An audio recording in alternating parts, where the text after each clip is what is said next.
Angkatan bersenjata Rusia dan Ukraina terlibat 86 kontak senjata dalam 24 jam terakhir.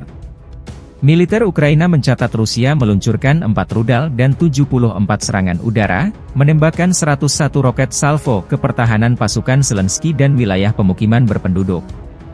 Rusia juga menyerang dengan 37 drone jenis Shahed. Pertahanan Ukraina mengklaim menembak jatuh 33 dari UAV penyerang ini. Angkatan Udara Ukraina menyerang 11 area tempat terkonsentrasinya personel Rusia.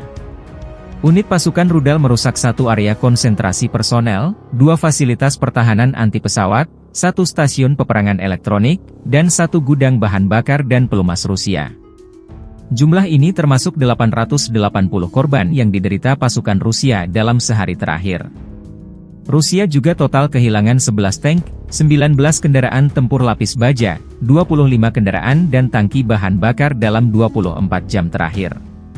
Secara total, Rusia kehilangan 10.375 sistem artileri, 1.011 sistem peluncuran roket ganda, 704 sistem pertahanan udara, 347 pesawat terbang, 325 helikopter, 7.998 drone, 26 kapal dan perahu, dan 1 kapal selam.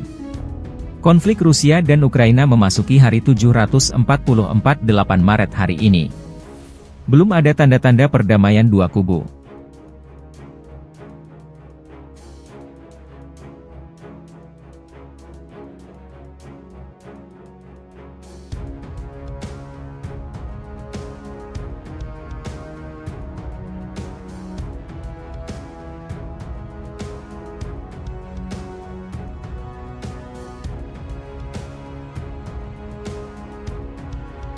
Download Tribun X sekarang, menghadirkan lokal menjadi Indonesia.